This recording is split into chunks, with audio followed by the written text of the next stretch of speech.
If you're dealing with water that feels strong sometimes and weak at other times, and you assume that the problem is low incoming water pressure, well, there's a good chance that your misunderstanding was actually happening.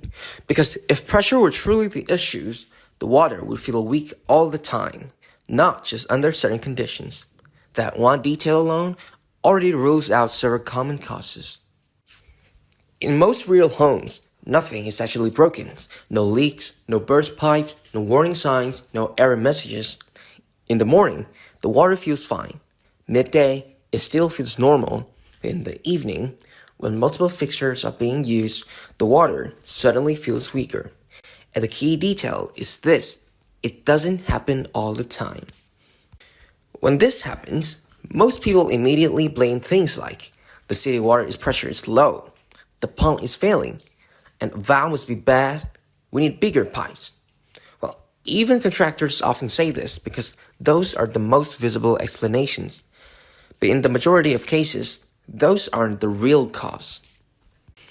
In this video, I'm going to show you what actually controls how your water pressure behaves and why the problem gets worse over time, so you don't end up spending money fixing the wrong thing.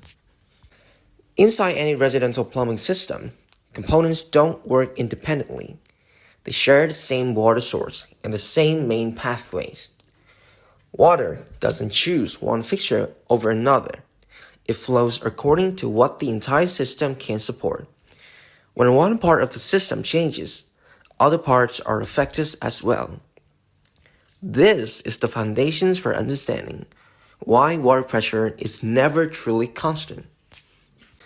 This entire issue comes down to one simple principle: pressure and capacity are not the same thing. Pressure is the pushing force. Capacity is how much water the system can actually move. When a plumbing system is new, pipes are clean, valves open fully, demand is low, and everything feels fine. But over time, things change. Mineral buildup inside pipes, valves no longer opening fully, original design limits, increased water usage in the home. All of this create bottlenecks. The pressure can still be there, but the system can no longer deliver enough water when demand increases. Now, let's reason this out logically. If the real issue were low incoming water pressures, then the water would feel weak everywhere, all the time.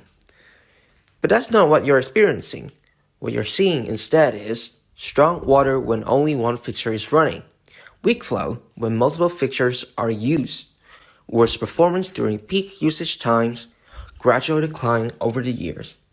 That difference matters. The pressure problem creates constant weakness.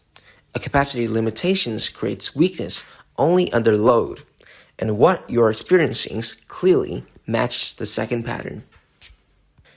A common question is, why didn't this happen before? Because plumbing systems rarely fail suddenly. They reach their limits gradually. Each year adds a little bit more buildup, a little more usage, a little more demand, until one day the system has pressure but no longer has enough capacity. Nothing is broken. It's simply operating at its limit. This situation doesn't look like low water pressures. It looks much more like a system reaching its flow capacity. The most important thing isn't whether you replace a pump or install larger pipes. It's understanding what's actually limiting your system before spending money. Don't try to fix pressure when the real limit is capacity. Understanding that difference is how you avoid wasting money on the wrong solutions. When water is strong sometimes and weak at other times, the most important thing isn't to rush into fixing it, but to figure out whether your system is short on pressure or has already reached its capacity limit.